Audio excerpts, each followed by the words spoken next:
research by design approaches in her Riot laboratory, which is set to contribute to a new spatial social contract centering on racial, social, and environmental justice.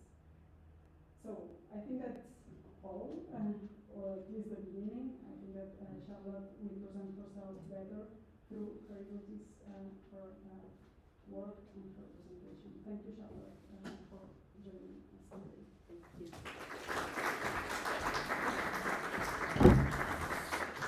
Thank you. Thank you for the presentation, and of course thank you for the invitation. I'm a little bit far, so maybe some of you could populate the front row. That would be nice if a few volunteers would move closer to me. I feel a little bit, there's like a kind of a safety distance. Thank you so much. And also it's good, then I can see if I'm speaking too long or if I'm being boring. I can always detect if people are moving to their phones. That's always a bad sign. Yes, and thank you, Larry, for the and Elizabeth for the invitation, which I understand is a first of a joint kind of program invitation. So I'm delighted to be the first one to inaugurate that. Indeed, so maybe the moratorium on new construction is something that you have heard about in a way. This talk here is not directly related to that, but nothing exists in a vacuum, of course. So I can trace that some of the thoughts that have contributed to the moratorium on new construction are also grounded in critique of how architecture, urban design, planning is happening around us. So in a way, this is some sort of, you could say proto-research, or like something that has nourished the thinking about why we need to change the way that we build or the way that we engage with cities based on this research that I want to discuss with you today. So Euromed is the petit nom, the nickname of what is referred to as Aula Mediterrània, and I have entitled this lecture Spatial Injustice by Design and by Law. It's also a paper that's currently in the excruciating and endless process of peer reviewing, so I hope eventually it will be published. Anyone who has been through this know what I'm talking about. So this is basically not only as a case study, but a presentation also to discuss how as architects and as planners we can better understand and respond to these contemporary challenges, and addressing also this point of spatial injustice by design and by law. I see you. But also, I think there is also perhaps something to discuss, which is how the tools of architecture and design are used detrimentally. So I think we like to think of ourselves as designers as being on the right side of history, but actually the practice tends to show the opposite, and how we are used as a facilitator to projects that actually generate social injustice, and how we could potentially rewire or undo some of this. So there is, of course, a constructive critique, hopefully, of architecture and the discipline, but of course also of bad governance. So this work, what you see here, two publications in which some of the work is grounded into Migrant Marseille, Architectures of Social Segregation and Urban Inclusivity, and its French counterpart, Immigration et Ségrégation Spatiale. And some of the research work on Marseille that we're talking about today was carried out as part of the Master of Advanced Studies in Urban Design at ETH Zurich, my pre institution under my direction and that of Marc Angélil. Notably works that I won't talk to directly today, namely what you see here, which is the site of Noailles, which is a popular and very central area in Marseille, which has a building stock from the 18th century. I think it's very comparable to the Raval. If you think about an area, it's actually very similar. Well, there, two buildings fell. One of them happened to be published property and killed 8 people in 2018, and this is a really striking tragedy that also is addressed in the book, but we'll be talking only about Euromed mostly. It is also perhaps important to mention that Marseille is also my hometown, so I studied there. I went to high school there, so I feel comfortable also discussing from a negative point of view. I think we can also feel more free to talk about things we know well. I also conducted in 23 a studio in my current institution at EPFL, part of a cycle called In Service Of, which is a studio designed to think about architecture as a form of public service. And there we looked at how we could be of utility to local groups that were engaged in struggles against gentrification, state violence, and expropriation strategies. We'll see some of it. And I will mention a couple of projects afterwards that came out of this studio that I thought were interesting. I haven't tested the sound, so this will be a surprise.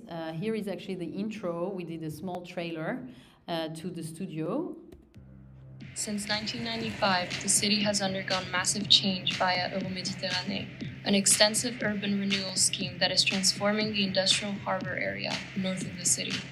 A public project backed by a massive investment of 7 billion euros, this endeavor deploys expropriation laws to acquire and subsequently demolish entire portions of the existing urban fabric within its 480-hectare area to usher in offices, high-end residential projects, and cultural, commercial, and recreational facilities. Euromed, meanwhile, is thus destroying a historically active industrial district and an arrival neighborhood by pursuing demolition policies, putting into question for whom this new city is being constructed, raising alarming equity issues as it fuels inhabitants' social and spatial exclusion. So on to Marseille. It's a harbor city marked by migration and social struggles. It has traditionally chosen the wrong side against central powers. So it chose Pompey against Caesar and chose other opponents to power. And that's why actually some of the city has been actually receiving, let's say, fortifications that are actually turned onwards, so that are designed to control the city and not to protect it from the outside. If you've been there, this would be the things that are the kind of fortification that are around the harbor. So it is settled between the sea and what you see here, which is a kind of mountainous range, l'Étoile. And so it's a territory that is strongly marked by topography and hydrography, but also with a social and economic landscape that is basically the city on the one hand and this kind of hinterland in the back. But the harbor is north of the city somehow. This map is not north, but what you see on the darkest side is basically the Lacidon, which is a kind of fjord known also as the Vieux Port, the old harbor. And it has been in operation since 2,600 years and has been the main harbor for shipping, sailing, and trading until industrialization era slowly basically reached saturation. So it is a harbor city with a perceived proximity to the African continent, from where it drew commodities for industrial economy via, of course, colonial activities. So as a trading port, there has been a constant flow of people and of goods that shaped this kind of physical, social, and economic geography. And we'll talk about that too, the successive migration waves of the past century. So after France colonized Algeria in 1830, Marseille emerged as a commercial center that directly profited from colonial enterprise, not only as it is often assumed as a receiving harbor, but also as a let's say privileged access to new markets that are artificially created in these colonies, such as tiles, for instance. So you will find in some French former colonies tiles from Marseille that are being exported, as an example. But this is kind of a booming industry, and what you see is that there is this increasing trade flows, industrialization, and also railway expansion with a connection to Paris and other European cities. There's a new harbor that is being built north of the one that we saw before.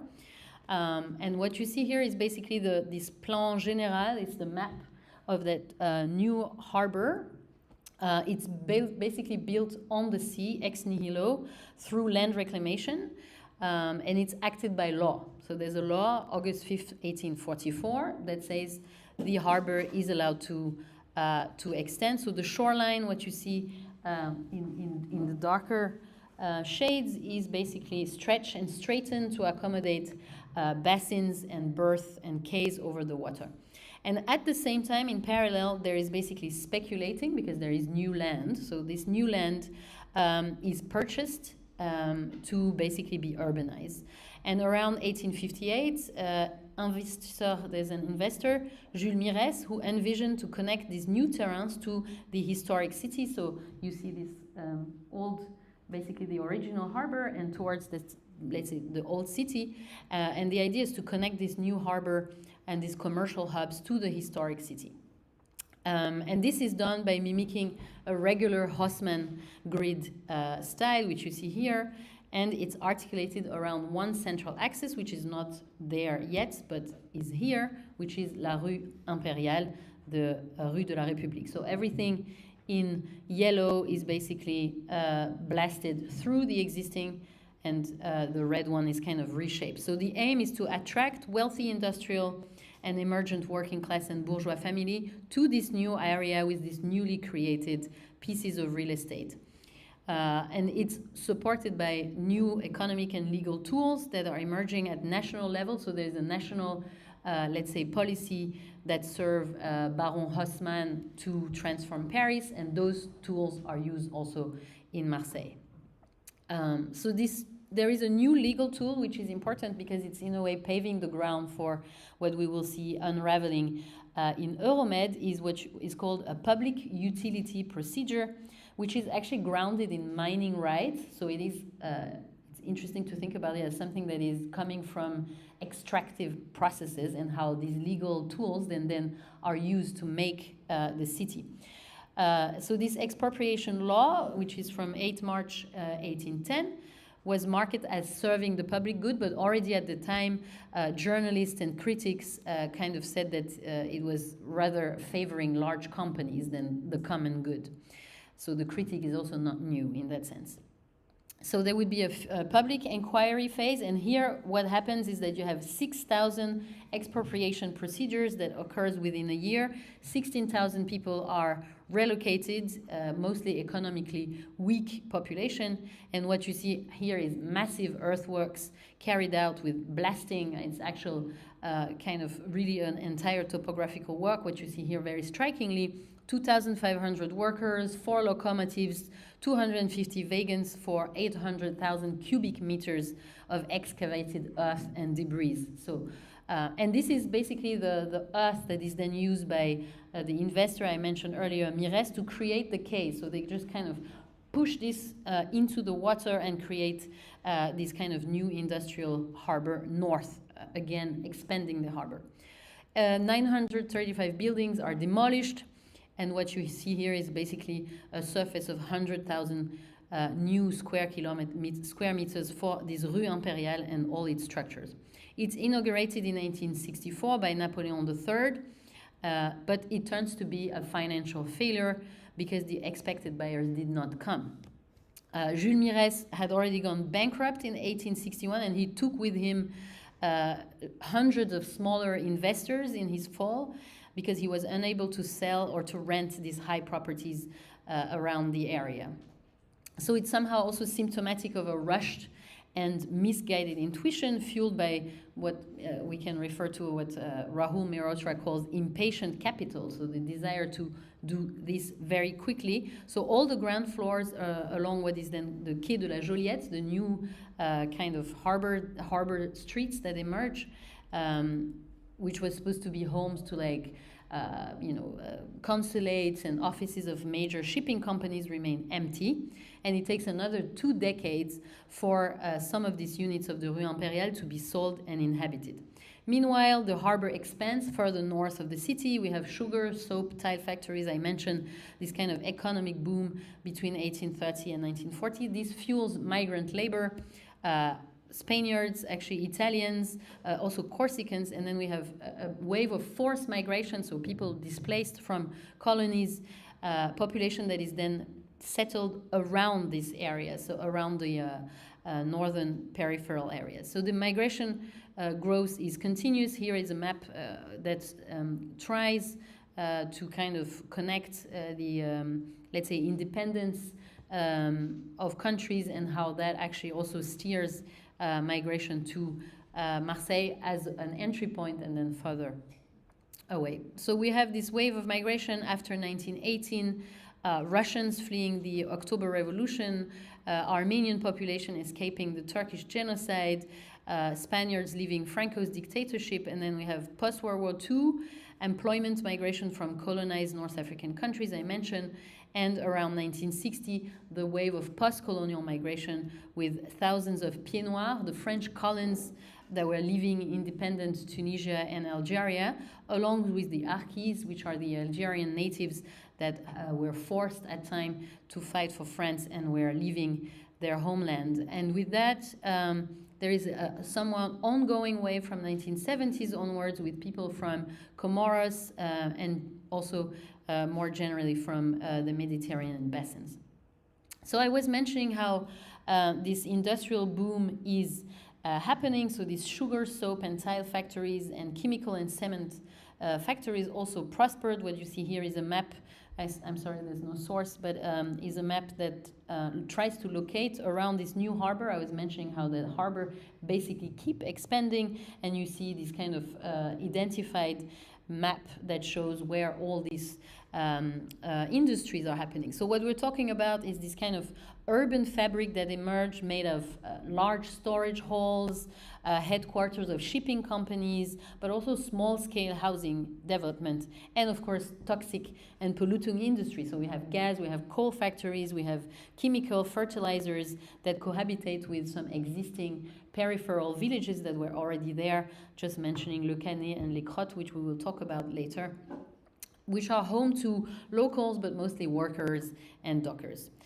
And 2 centuries later, basically this is on this kind of, let's call it unstable grounds, that the state and the private investors will deploy the kind of same legal instruments that aim to remodel the area with the same goal of chasing modest population and attracting wealth. So there is an urban and territorial counterpart to this speculative industrial and migration history. Because post-war, the whole of France was basically experiencing housing shortages. So this is what is referred to in France as the 30 glory years. This is the boom. And even if there were homes constructed for French people, there were no home constructed for foreign laborers and their families, who basically clustered in this kind of provisional housing, what you see on this map, north and around the industrial areas. Sometimes we're talking about transit camps, so very precarious and problematic, overcrowded areas, also some self-built areas. So we have the northern neighborhoods where the harbor is basically home to the industry, to the working class, to these precarious migrant workers and their families, and is basically also where 90% of the city's social housing take place, surprise.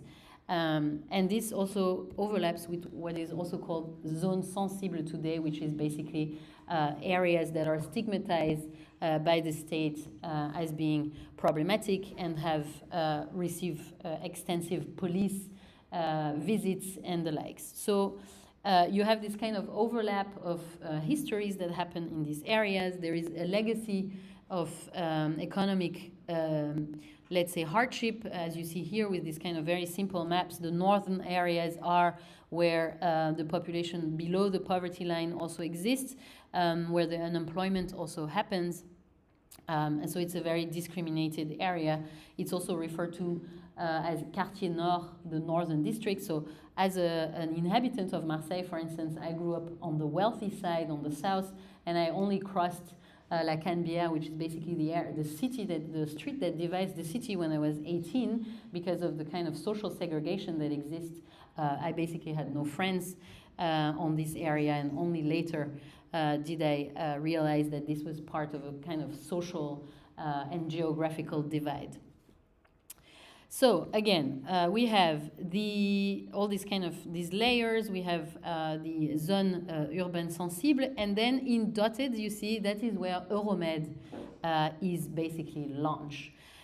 So in 1995, this is the date of the signing of the contract. Euromed is launched as a vast urban renewal project in these areas. So also, maybe just, I don't know exactly where you're located in your personal investigations about urban renewal, but a term that is actually not neutral at all, urban renewal.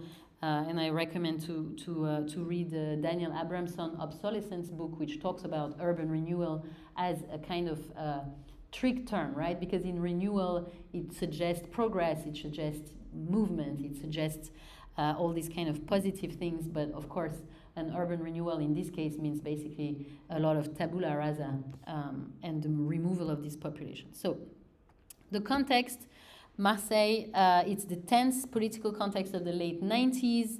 Euromed is basically based on this kind of constructed narrative of the post-industrial bankruptcy of the port of Marseille, a prophecy that is yet to happen. So actually the port is still operating and is economically viable, but characterized by a bad reputation compared to other Mediterranean ports. It's never compared to Barcelona, or very few. It's more often compared to Palermo or Naples because of high crime and unemployment. So it is a city that is said to be in a perpetual state of crisis.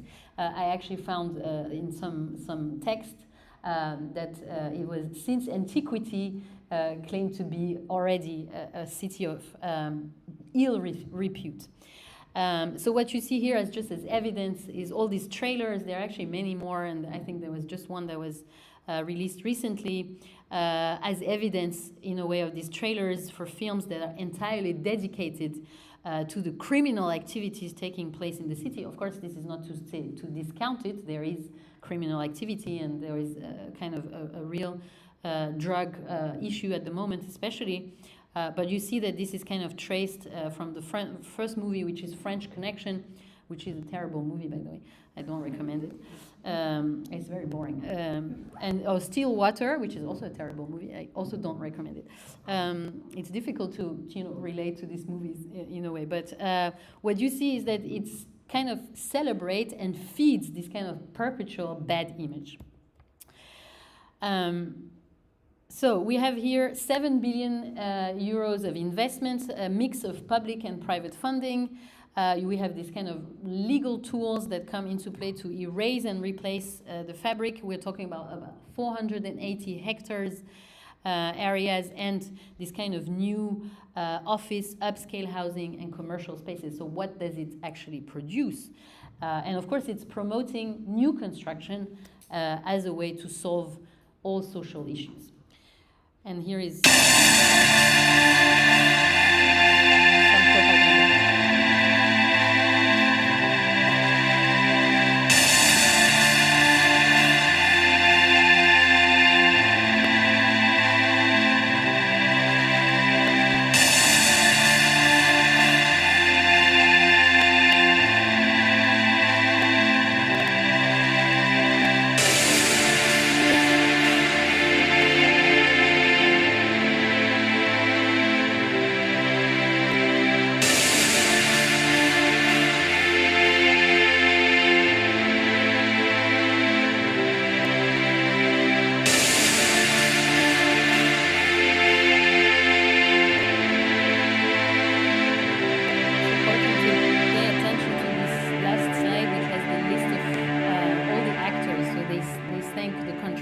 owners and so on and so forth.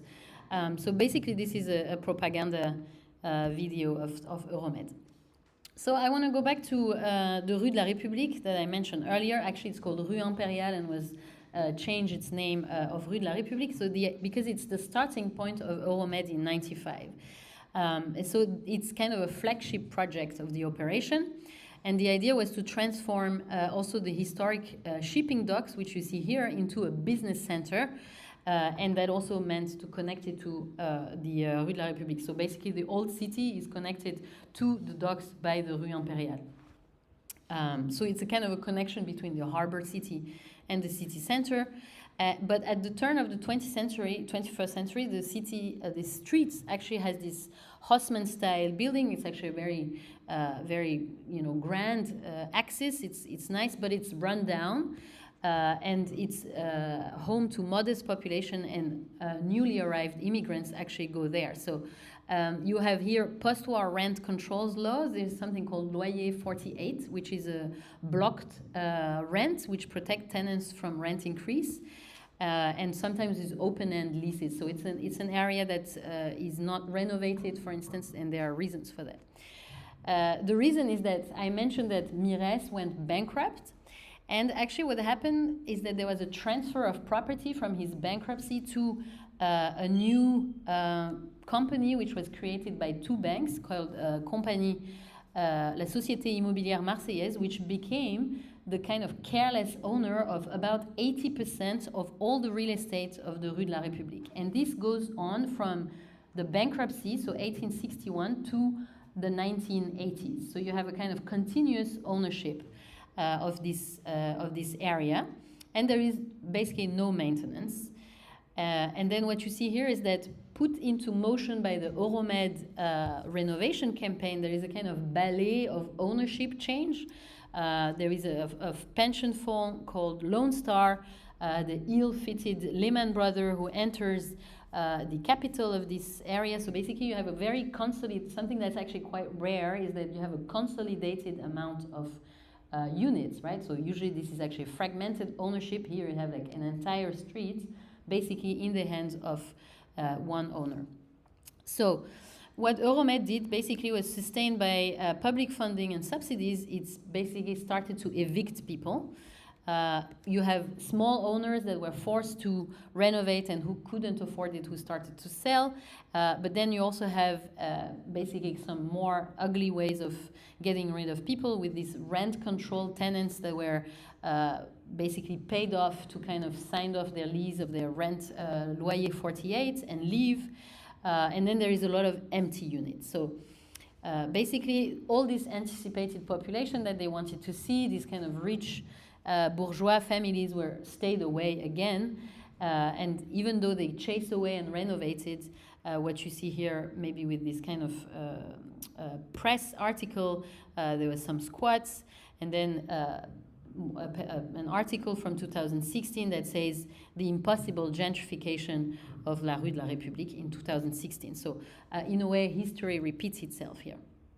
But nevertheless, empowered by the full force of law, Euromed, which is, by the way, a kind of mixed structure from a series of actors I mentioned earlier, that slide with Ville de Marseille and all that. I will talk about this a little bit later, but you have a kind of public entity that is considered to be successful. They consider the first phase of Euromed to be a success. And they say that even though it was almost, let's say, unfinished, they agreed that this was a success, and they started to define the boundaries of Euromed 2.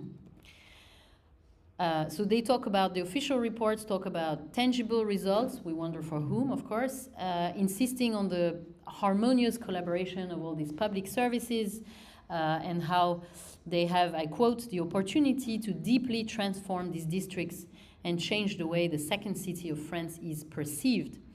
And the storyline is further served in all other rapports, so all the official documents say the Euro Mediterrànie Opération d'intérêt national, and here is the key tool, the national interest Opération OIN, I will talk about this in a minute, was achieving success to the credit of all partners, end of quote. So what you see here is the first in light blue, the first phase and the second phase. So you can see actually the Rue de la République with this kind of strip here, and then the entire area, including the train station, and then the second phase in green on the upper parts. So it's launched in 2007 with a expanded perimeter of 169 hectares. And in a way, while the first phase was marked by some verticalized expansion, this kind of skyscrapers that you've seen on the video, this one is much more a horizontal sort of development. And actually what happened is that prior to this, the state negotiate the site boundaries together with France's leading construction companies, Eiffage, Constructa, and Bouygues. So there is a kind of pre-conversation with private actors and the invention of what is called the macro law, which is basically a regrouping. So because they can expropriate, they expropriate, and then there is a cadastral work, which means that you make all these small plots into one big plot, and you create a macro law. So actually the term is like just like mega plot or something like that, but it's a barbarism, it's a new word that has been created for that. And what you see here is a counter mapping produced by a group which is critical to the project, and you can see how severe the situation is, because the map shows in deep red what will be demolished, and then the second phase, the one that are going to be demolished in the between 20 until 2030, is in this kind of lighter pink, and the one in black are to be kept or renovated. So this is a complete, let's say, erasure of the existing fabric. Actually, currently, I was there 3 months ago. All this part is already demolished. So what you see here is basically one of the, let's say, pilot project that is in this new plot. It's not on the previous map, but it's here, basically, on this plot. It's called,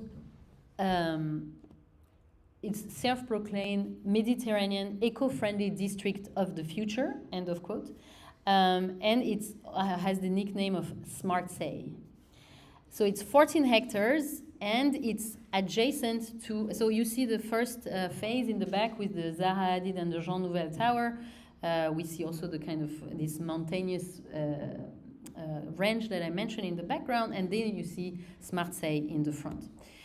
But around the area, this is actually how it looks like. This is what I mentioned, it's an arrival neighborhood. It means that you have primary shelters for migrants, you have also immediate job opportunities in the gray economy in this market, and also on the harbor, and you have cheap food and goods. So it's actually an area with old factories and this working class neighborhood that I mentioned around this flea market. So on the right side, you see the inside of the flea market, which is actually more like a hall and not a kind of open-air flea market.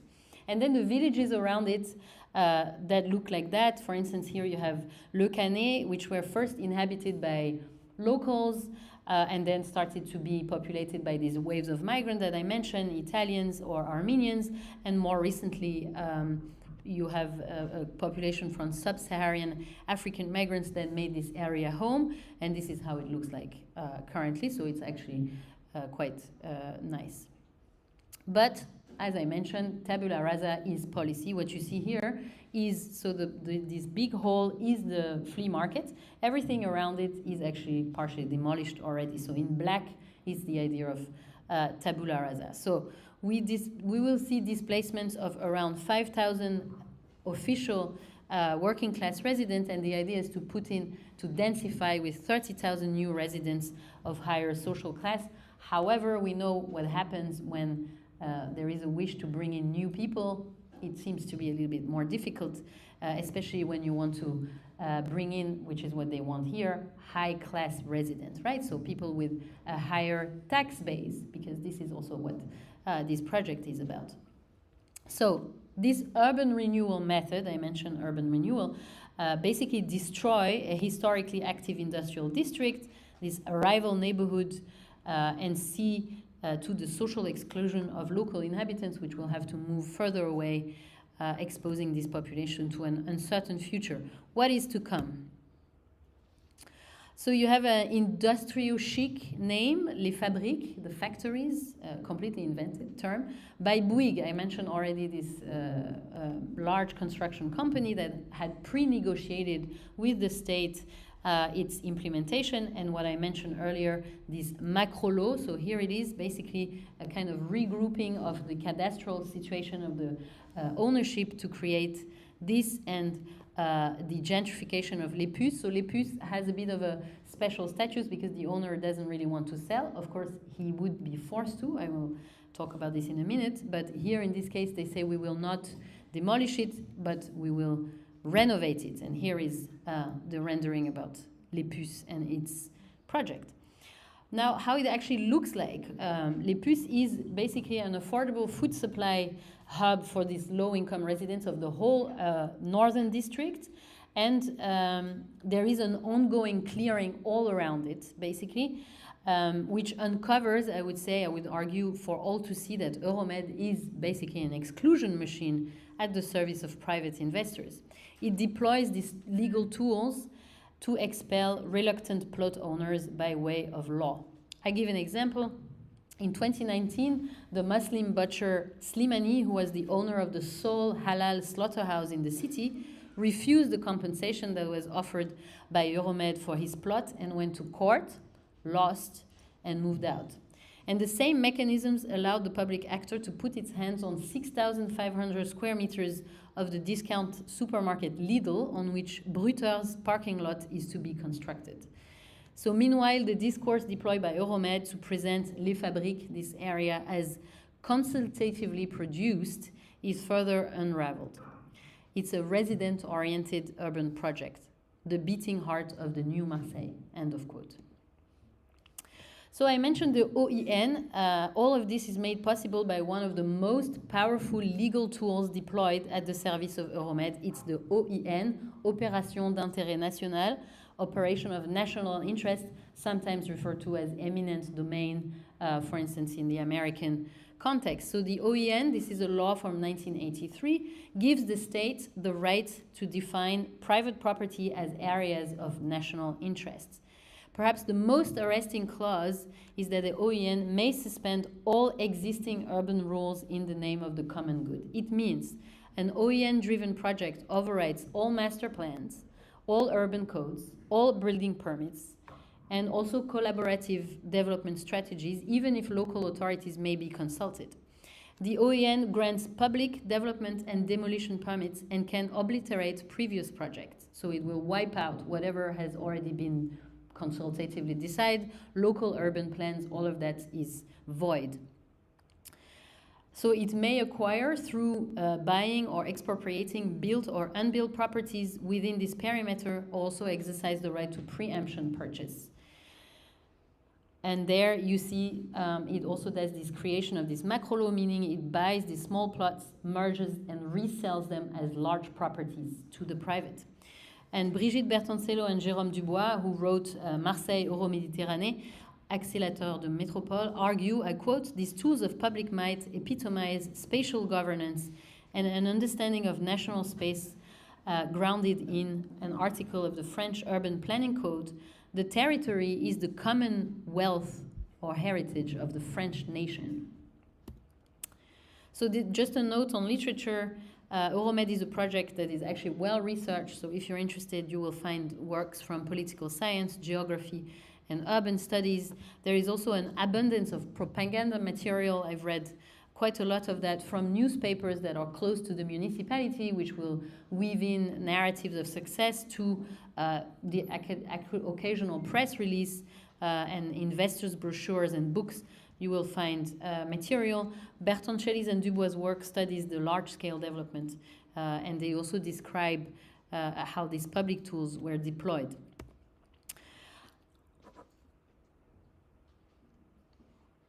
So I think we've touched on injustice by law and some of the tools, but I want to talk a bit about injustice by design.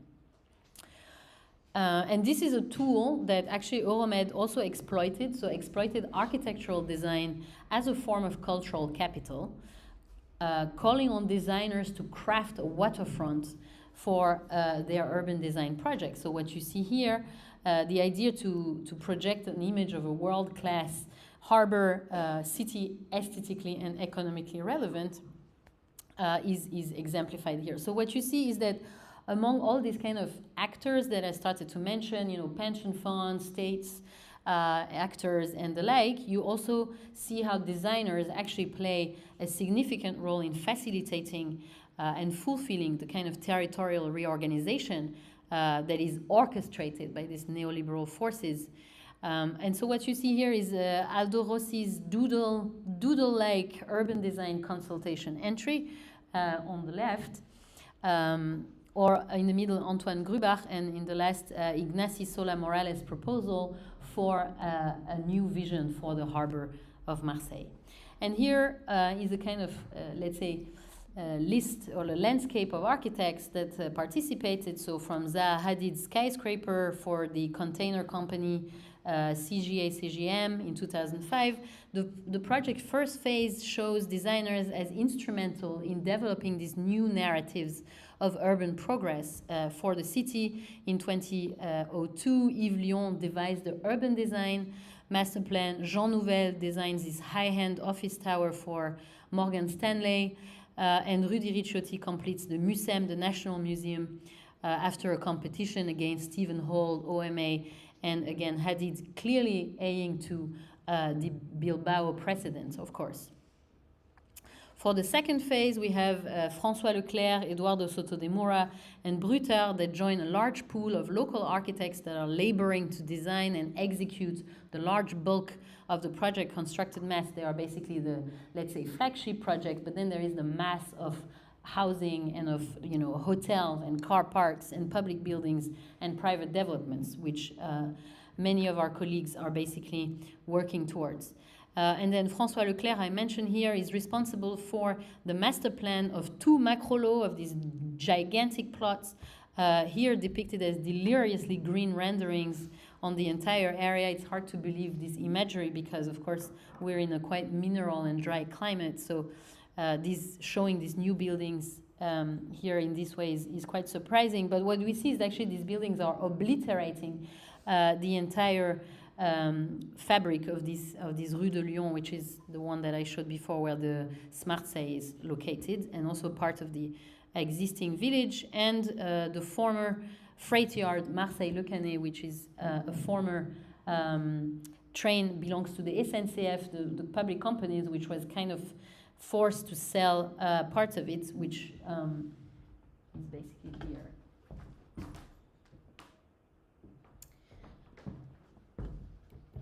So this is a mapping, and it's unreadable, I promise it's true and accurate, but it's a mapping of the public and private players that were involved in the project since 1995. We have the political, the economic, and institutional players on the one hand, and then we have design and construction companies in the others, as an attempt to capture who is involved in this transfer, because it is a transfer of private land from, let's say, rather small owners to the public domain, who then either demolish or build or subcontract to private players. So we have a kind of, let's say, transfer of property, with the state being the kind of facilitator of this via these legal expropriation processes facilitated by design schemes. So, of course, there is opposition, there is local resistance, which is only partly taken seriously by the authorities, who see the local population and the opponents as basically incapable of understanding the issues at stakes, and continues to plan the fate of population that they've never really consulted. And here, some of the organization thing. Here it says, it's a profanity. It says consultation is an asshole trap. So Euro Mediterrània has a direct impact on the lives of about 30,000 residents which are living in the perimeter. So I'm not talking about the people who are directly impacted, but also the ones who are affected by the construction works. It's an ongoing construction site at the moment, and also all the spatial and social transformation underway. So there is an indirect aspect also.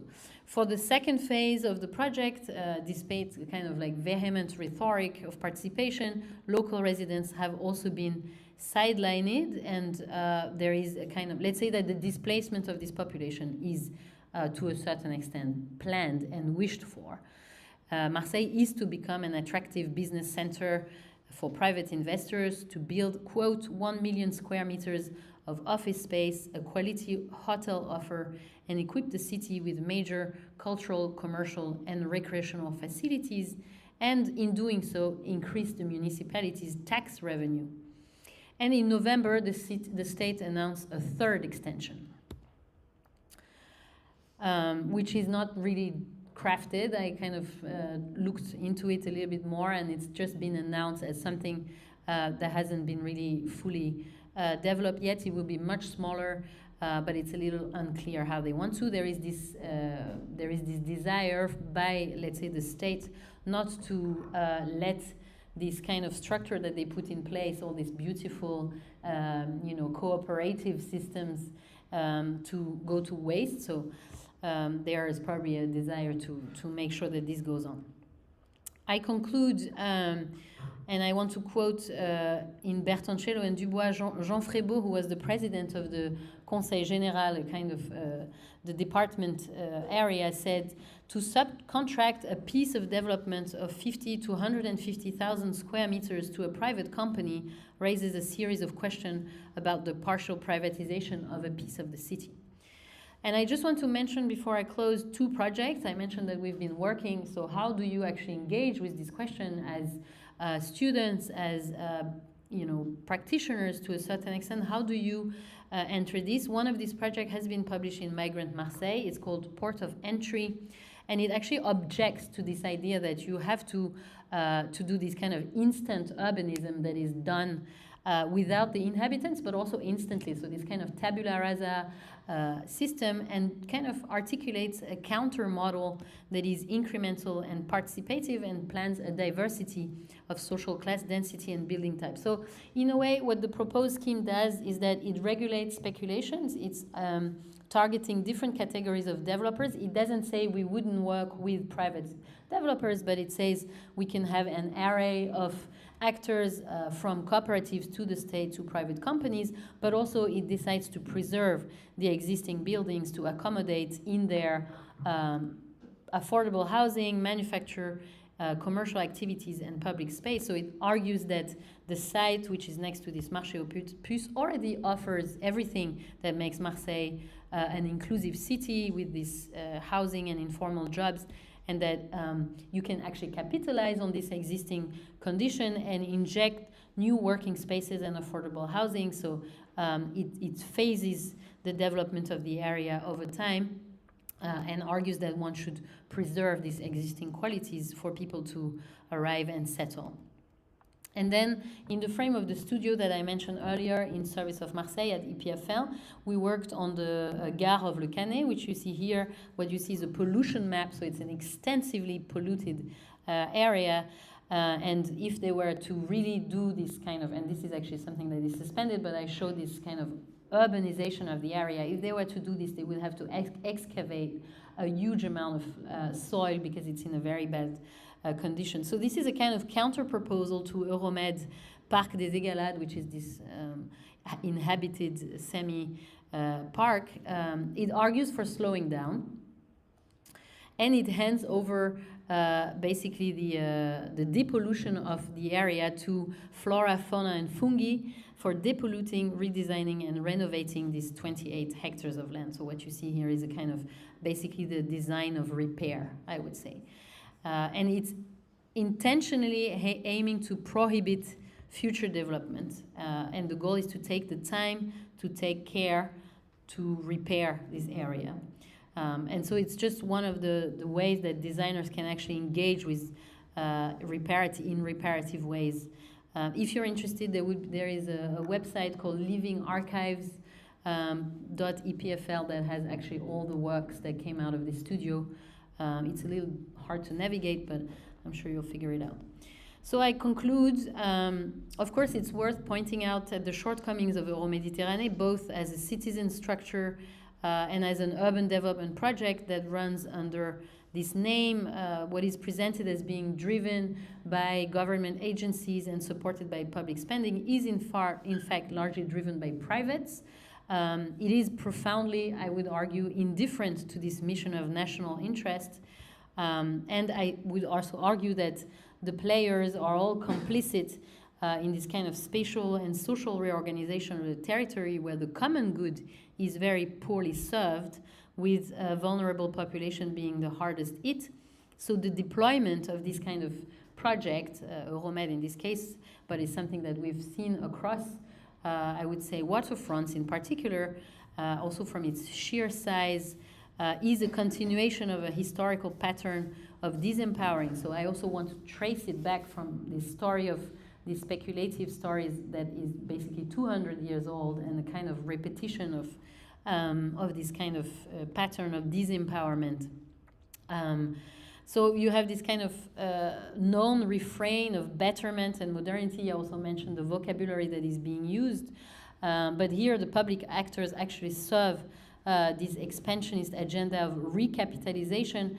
I didn't mention that, but of course we know that capital needs to go somewhere, and therefore it will basically eat up endlessly what is on the ground, the land being the kind of value generation tool. So you have banks and construction conglomerates which aim at basically recapitalizing and use the legal force to eliminate the poor, the undocumented, and the disenfranchised population, which will go further away and will eventually be also displaced because the kind of machine goes on and on. And then I would argue that as designers, we are also complicit into that, but it doesn't need to be. Thank you.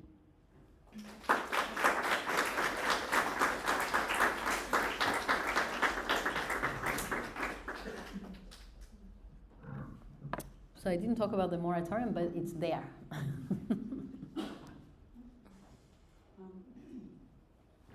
you, Charlotte. Maybe there's some time for questions, so on Marseille or also on the moratorium.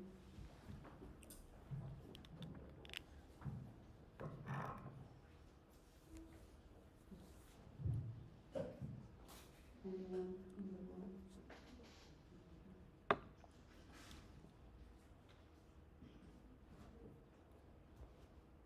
Okay. May I? You may. Maybe I can break the ice, but isn't, I mean, it's a tricky question, and I'm sure that it's not the first time that they pose it to you, but it's not, isn't it a paradox that probably the Euromed project is in its turn an arrival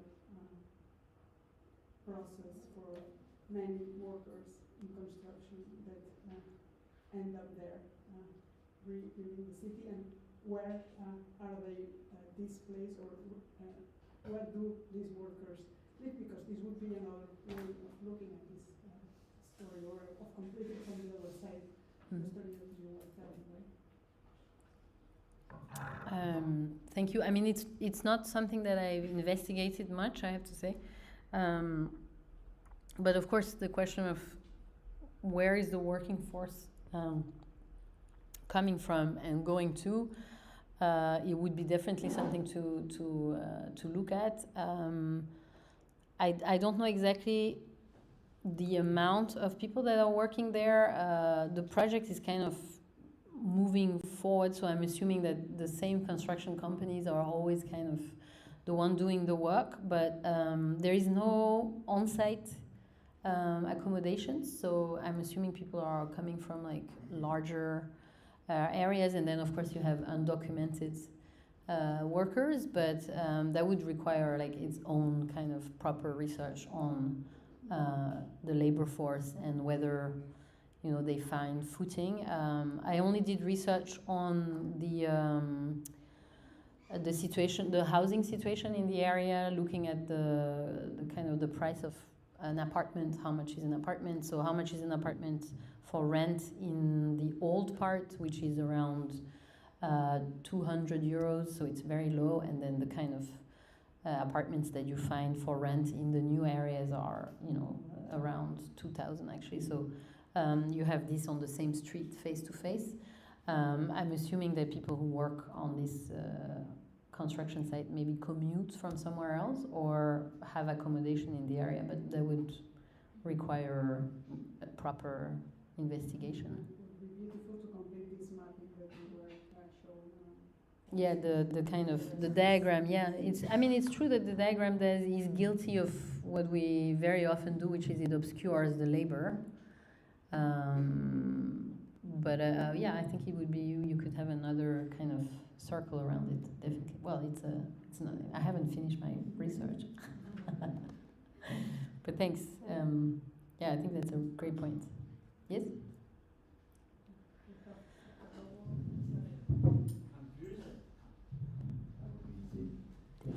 I'm curious about the fringes of this whole neighborhood. The fringes? The fringes, yeah. Exactly. So you showed us the whole northern area of Marseille, which is actually much bigger than what this project is. And all that area is actually more humble than at least what they actually want to do to in Aula Mediterrània. So how are they actually managing these two different situations in such a small area? What do you mean by that? What is the fringe? If they want to change completely the environment that it's being there, is it somehow influential to the outside of the Mediterranean, or how is it going to be so hard to tackle this huge gap? So thank you for the question.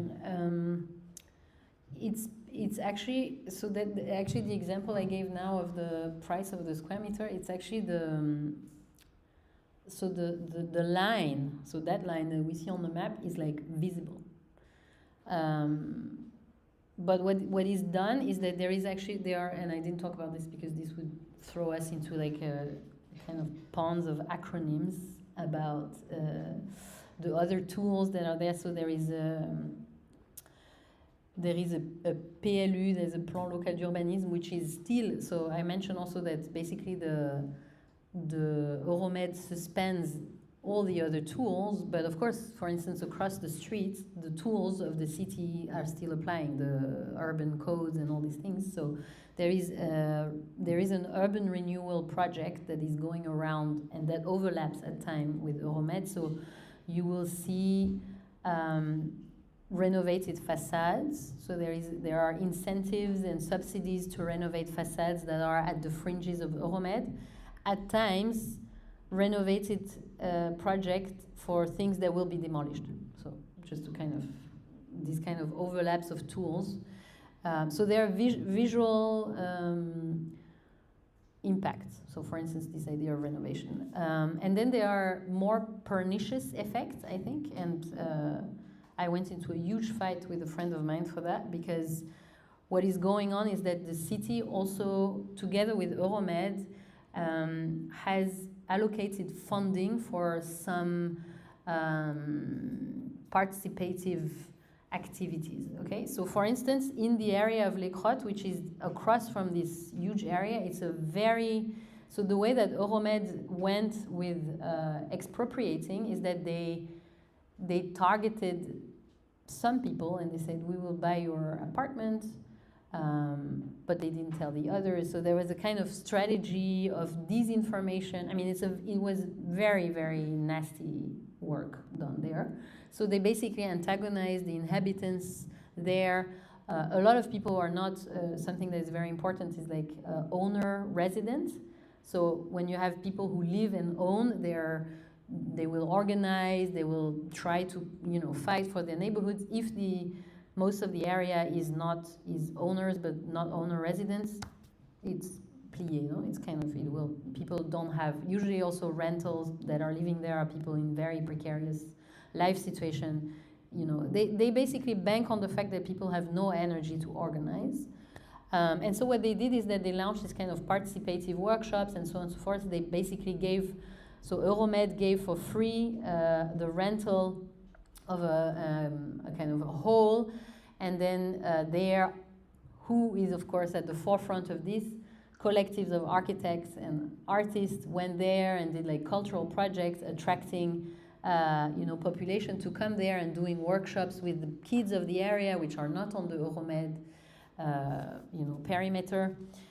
Basically, it's textbook gentrification. Like if you read the kind of the way that it's done, like this whole pioneering population, it's textbook. So I had this discussion with a colleague, and he was like, "Well, it's better than to not do anything." And I was like, "Actually, I don't think so. I think maybe it's better you don't do this." Like, actually, no, because we always get into this where it's like, if I don't do it, someone else will. But maybe it's better if you don't do it at all. And there is a real responsibility there. So it's more pernicious, I would say, leaks of the way they do that.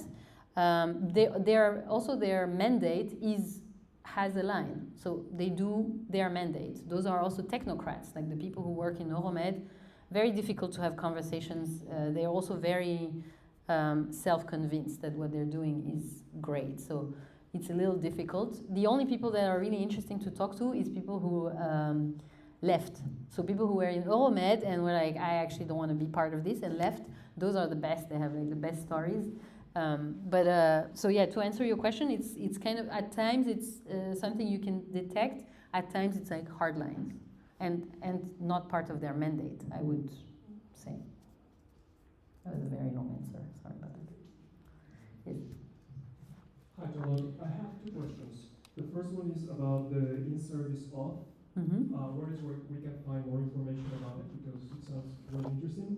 And the second question is related to the research that you just showed. I'm very interested on how the narrative is built to justify these kind of projects still now, because as you said, it's obviously that it's a gentrification project, but they have to build this narrative around it, and propaganda is part of it.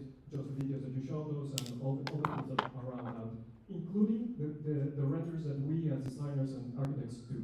This is part of that propaganda. But the question is there any consensus of the citizens about this project? If it's good or bad, what is the perception, the public perception of this project, and how the propaganda is affecting those dynamics? Thank you. Thank you for the two questions. So in service of is a cycle. So we did Marseille, and now we are in Le Mirail in Toulouse. We're working on this area that is being demolished. So on this kind of modernist, it's a very famous new city by Candilis Josic Woods.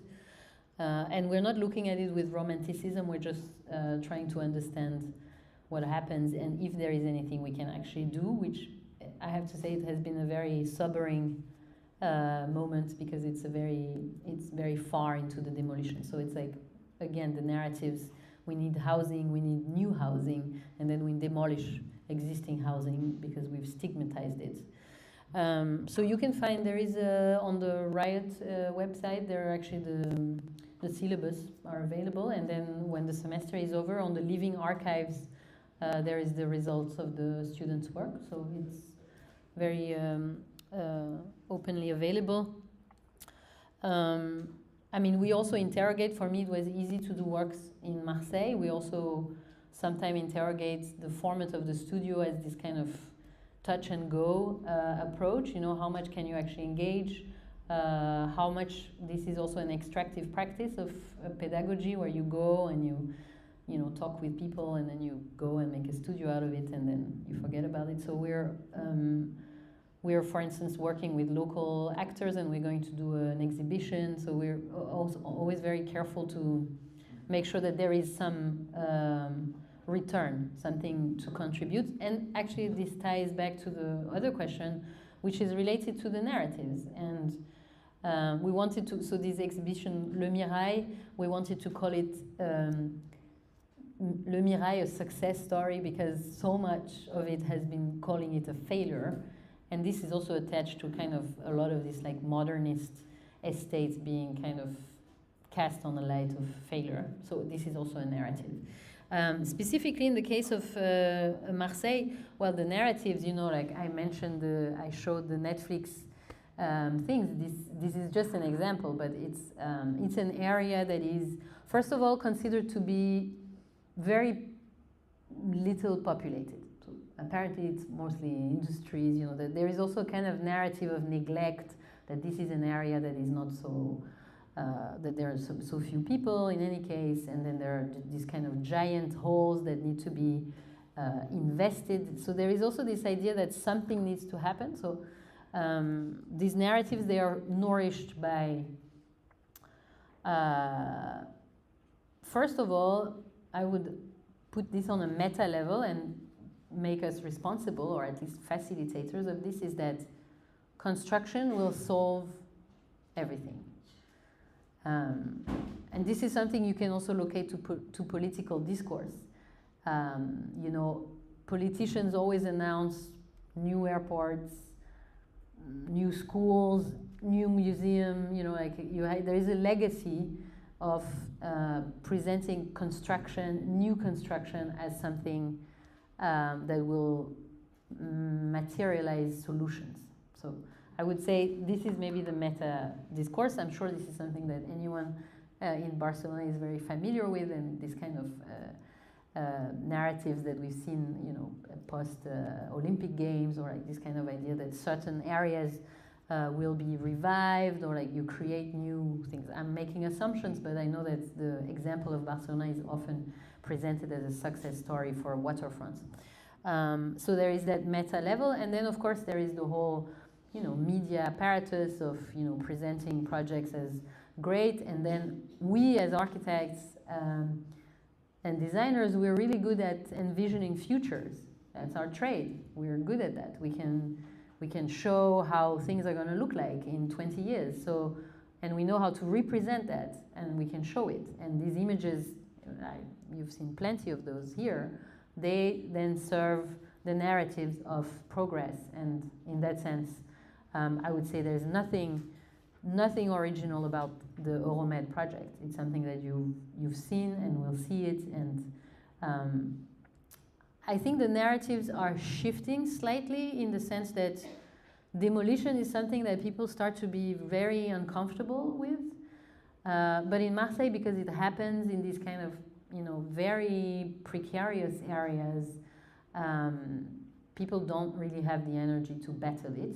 And I mentioned also at the very beginning these kind of buildings that crumbled. There is a problem of maintenance in the city center. It's still a very precarious population also in the center, and people have difficulties to live. So, you know, if you don't know how you're going to feed your kids in the evening, you're not going to go to the meetings. I mean, I read these documents of Euromed consultation, participative documents. There is one that says, yes, it's true, there was only 5 people at this meeting, but we had a great conversation. And this goes into the file because this is a legal requirement. They have to, you know, put the thing on the wall, organize a meeting, people have to go, and then they kind of record it and they say there's no objection, we move forward. And so this is the document, I mean, this is available. This is the documents that are there. So if there is no consensus in that sense, like if there is no citizen movement, it's difficult. They are, but it's moving very fast also. So the narratives are very powerful in that sense. For a long time, we believed that it was not going to pick up because of the Rue de la République fiasco. I remember writing an article 15 years ago where I kind of argued that Marseille had a kind of inherited or like inherent resistance to projects because there were a lot of failed projects. Actually, La Rue de la République is considered to be a Haussmann failed project, which have been, you know, expanded, but it didn't. So, and then the capital came, and then with the capital came basically the what we see now. So this kind of destruction of these historic neighborhoods and all of that.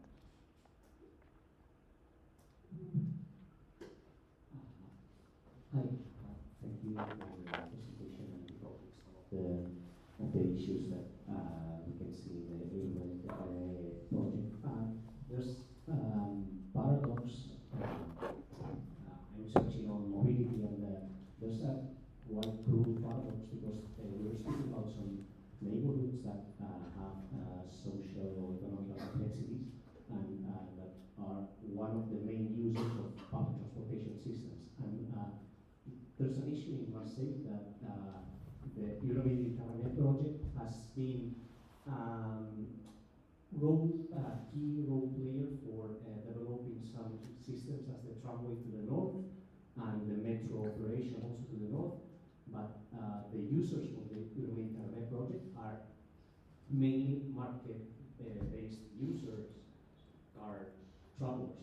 So how could you define the situation that these private investment operations use as a greenwashing operation the mobility systems for users that are not going to use that systems? And maybe what it was first projected, that maybe the tramway going to La Castellet quarter, maybe it never gets to there when they may need it more, that the people using this Aula Mediterrània project and that they will never use.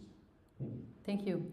Of course, no, this is a really important point. So the kind of instrumentalization of mobility in Marseille, it's a feast. I have a family past of somebody working extensively on the project of the tramway, actually, and it's been delayed by 40 years, basically, the kind of happening of the tramway. So the whole kind of, and one of the fear of the tramway was that if you connect it to this Quartier Nord, they will come to this Quartier Sud, and then, so there's a kind of primal fear of elites to kind of facilitate this movement of problematic population. I mean, it's grounded in straight up racism. Let's not hide this. So what happened with the project the mobility project in Marseille is that the metro, the line of the metro is basically doubled by the line of the tramway. So it's not like this, it's like that. So if you look at the plan of the transportation, you'd see that the tramway basically serves the same central and expansion area than the metro. And then the expansion towards the north, which was promised since decades, was done. And when it was done, it was one station. So there's one station, it goes from Bougainville to Gèze, and this goes to the Marché aux Puces. So this is the extension. So 25 years to do one station. And then, of course, the metro, the tramway should go to La Castellane and should connect these areas, because this is how people can actually get jobs, and there is no need to explain why. But there is no desire to do that. So the extension of the tramway happens in the South District. Now, this is of course connected to something that we haven't talked about, but the electoral map. So who votes? And in the case of Marseille, 25 years of right-wing governments that is elected by the southern districts, who serves the constituents, and then the expansion of the tramway happened in the areas that are actually not really the ones who need it the most. Most people use their car. It's a very car-based city, while the people in the north of the city have much less private mobility for various reasons. So in a way, I would say that the mobility mimics the policies of exclusion that have been going on since 25 years. So the city, this municipality lost the election after the buildings fell in 2018. This was election year, so it was very unfortunate. The mayor at the time said that it was the rain that causes the collapse of that building that was owned by the city, right? So the city neglected that building fell, dragged the other one with it, and that basically pretty much cost him the election, nevertheless.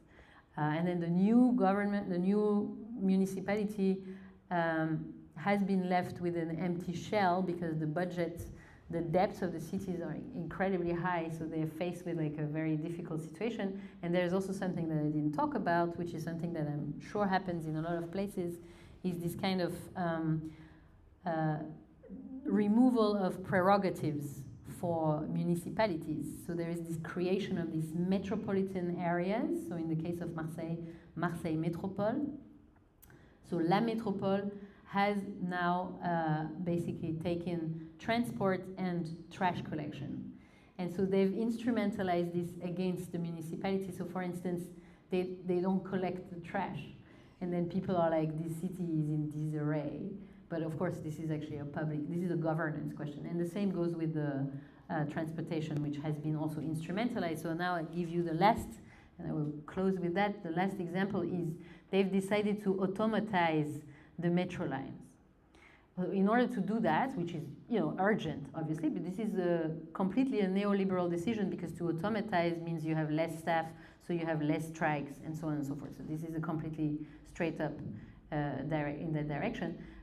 So to automatize, it means the metro has to close at 9:30. So when you close at 9:30, I mean, I am a victim of this. I had to walk all the way to my place, and I can walk. It's 20 minutes, but I can walk. But if you live at Gèze and the metro closes at 9:30, I mean, and then you have to take the night bus. I don't need to go into detail, but this is an example of how these kind of policies are basically instrumentalized and kind of part of like larger political struggles.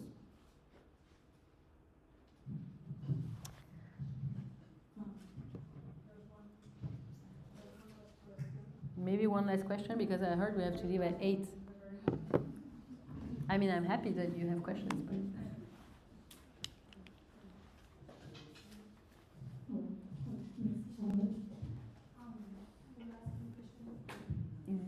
Not working. In French, sure. I will translate it maybe, I don't know. Yes, because I think we will get out easier.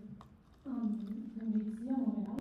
Oui. Et puis, Griffintown, c'est un quartier dans le canal de Chine, c'est un front maritime qui ressemble beaucoup à ce paysage-là de spéculation et perte d'un patrimoine peut-être invisible ou vulnérable.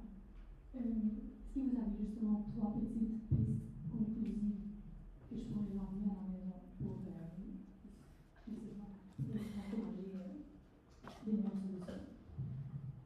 So the question is about whether, I mean, there is a similar or something similar in Montreal, and whether there would be like takeaway conclusions or solutions. Did you use the term solutions? I mean, yes, solutions is not a term I'm comfortable with, but is it okay if I answer in English? I mean, in a way, it's more about, I think, so as designers, I think one of the key is like to be aware of where we're located in this kind of, let's say, chessboard. And I think that there is also decisions to be taken if you have the privilege to choose in which area you will work. I think that this is maybe just for you as a kind of commentary. I think that actually Canada has, and Montreal, I know of people who have been working extensively on participation, has quite a vivid participation, let's say, track record. I mean, one of the key, of course, to oppose or to kind of enter into a debate or a conversation with this kind of project is organization. So there is basically lies the key to objecting such projects, or at least to mitigate how harmful they can be, is to be able to federate people to kind of look into how they can organize, and before the battle, not after. When I was mentioning this case where I had a fight with a friend, this was way too late. It was already, the battle had been fought. But ahead of that, the possibility to organize and to kind of to enter into a kind of dialogue with the authorities, I think, is basically the key. There is also, from the point of view of the architect, not to, of course. So there is also the possibilities not to do, not to participate, and to refuse. Again, this is a point of privilege. You cannot always do that. If you can also decide not to participate in these projects. You can. I have an example for you. We had somebody who did a diploma at EPFL last year in Montreal about particular buildings and worked with the collectivity to organize a cooperatives. Very successful example. This requires to be on site. This is not something you can do from a distance. So if you want to engage, then it's about basically being there and organizing and finding funding for organization and things like that. It's a lot of work, but it's possible. All right. I think we can call it. Yeah, I think, thank you. We have to just close thanking Charlotte. Thank you. For coming to Barcelona, to the School of Architecture, and we hope that you will come. I'll come back to talk about the moratorium. Yeah, sure. So, thank you, Charlotte. Thank you for having me.